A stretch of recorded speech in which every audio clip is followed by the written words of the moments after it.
Hi, everyone. My name is Maya Santos, and I'm a fourth-year undergraduate researcher at Northeastern University. Alongside my co-author, Kimberly, we are going to present Designing Surveillance Tools for Gig Workers. This research was conducted in collaboration with Dr. Michael Muller and Dr. Saiph and in partnership with the National Autonomous University of Mexico, UNAM. Alrighty, thanks, Maya. So to start with, gig work, independently contracted work opportunities, has changed how we work, who can work, and how we earn. At the same time, illegal and unethical practices rampant in gig work has caused researchers from industry to academia alike to also raise questions about how we should work, who benefits from work, and also how much do we actually earn. Thus, in recent years, gig platforms have pushed forward data-driven systems to help workers address these concerns and to learn more about how and how much they earn. For example, gig platforms like Uber and Upwork have launched data visualization tools to help track how much workers earn. However, these platforms are using worker data to prioritize the monetization of the platform over the well-being and prosperity of these workers. As such, gig platforms often conduct surveillance in order to track the information of their workers. All around the world, gig platforms have been fined for utilizing harmful employee tracking software. In recent years, gig platforms such as Uber and Ola have faced scrutiny for unjustly terminating drivers due to their unethical tracking algorithms used to justify layoffs. In addition, invasive gig work surveillance has been associated with long-term health outcomes. For example, Romick et al. Points out that gig surveillance often results in workers' chronic work-related stress or work anxiety. The problem is that platforms are rarely sharing their data with workers, meaning that workers aren't able to mutually benefit from the data that gig platforms are collecting about them. Nonetheless, some problems arise when workers do not have access to their own data. In particular, gig workers might not be able to discern whether a problem they're facing is specific to themselves or is a systemic issue with the platform itself. So, for example, a gig worker might not realize that the minimum wage that they are receiving is the same wage that all other platform or all other workers are receiving on the same platform. Workers not having control over their own data results in a gig economy where gig platforms can manipulate workers with misleading information for higher profits. For example, platforms like Uber have been known to encourage workers to work additional hours at the false premise of making more money if a certain condition is met. Ultimately, these practices make it seem like workers are in control of their own earnings, when in reality, it's these platforms that are in control of these earnings.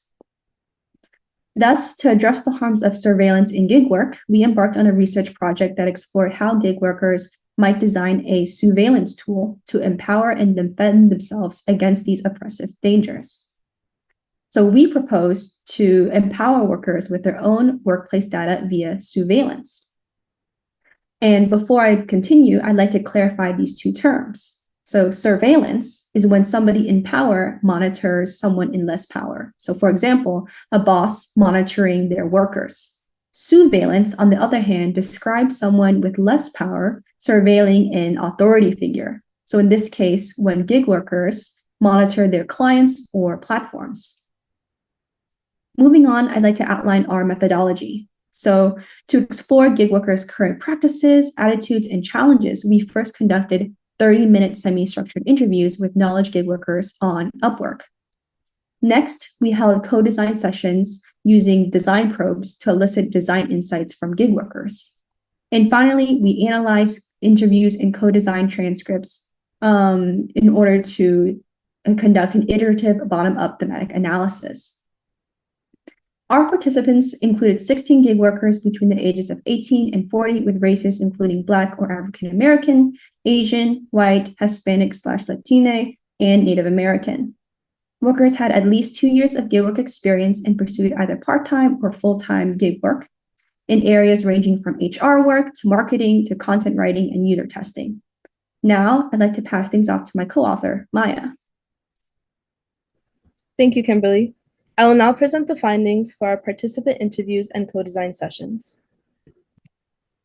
Although the workers in our study were unfamiliar with the term, they reported conducting surveillance, though that was not a requirement for participating in our study. Upon analysis, we found four main themes prevailed. One, gig workers have specific strategies for conducting surveillance. Two, they are intentional about establishing and respecting boundaries as a form of self-protection.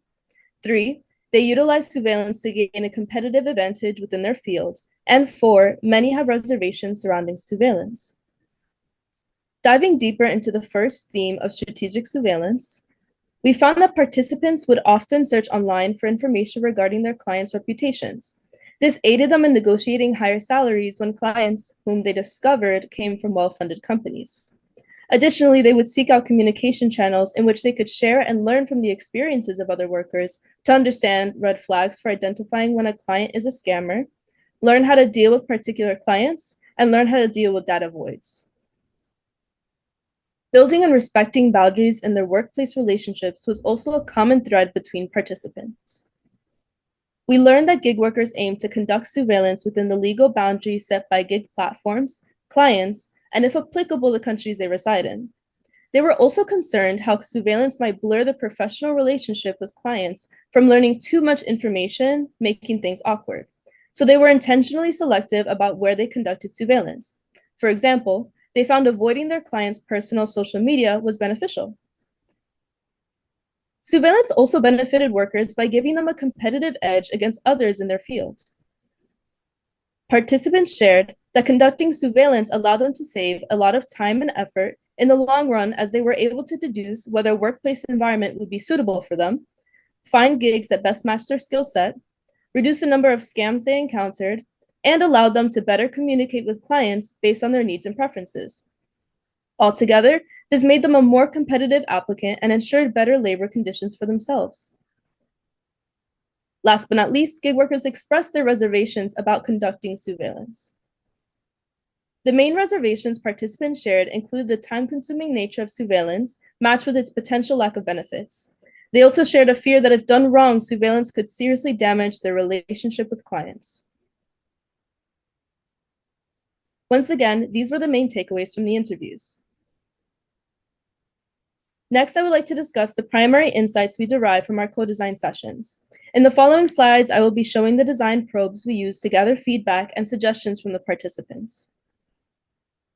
When shown this client review design, participants envisioned it being used to offer transparency on a client's company, prior gigs hired, and reviews from other workers. They stressed the importance of authenticating reviews from workers to ensure they were not influenced by clients. All in all, gig workers envisioned a tool helping them identify legitimate gigs. This design of a well-being tracker resonated with many participants who shared the importance of creating tools to combat their unhealthy work habits. They suggested the addition of motivational pushes, words of encouragement, and gentle reminders to promote workers' mental, emotional, and physical health.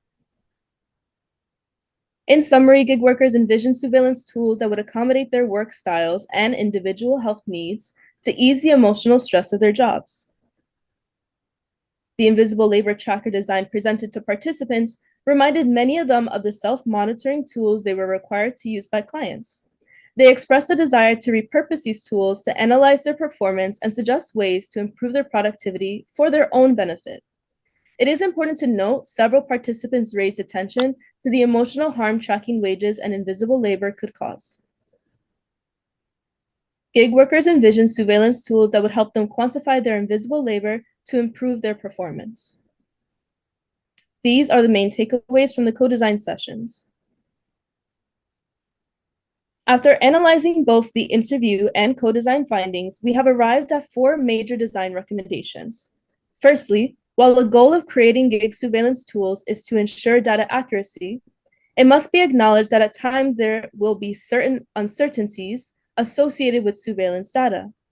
It would be beneficial to visualize this level of uncertainty for workers so they can make informed decisions.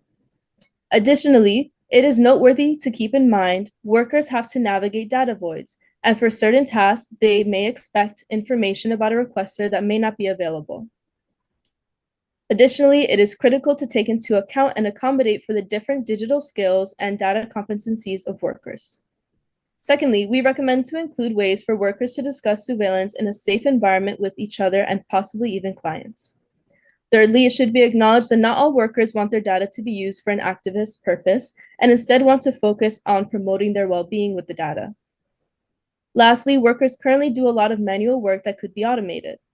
Therefore, we propose using data to make predictions about what workers may want to see and to automatically collect information about predictions in the gig market so they can no longer be manipulated by platforms. Finally, I would like to end with a reflection. We began this project with the vision of creating a tool that would allow workers to defend themselves against the harms caused by gig platforms and clients. However, empathizing with our participants, our research took a new direction. We discovered that our surveillance tool could help gig workers emotionally and technologically fight against workplace injustices. Ultimately, the impacts of technology are enriched when combined with the values that honor users' needs. We hope our paper inspires other members of the CHI community to reflect on how they can uphold human-centered values in their work. And that concludes our presentation. Thank you for your time, and if you have any questions, please feel free to reach out.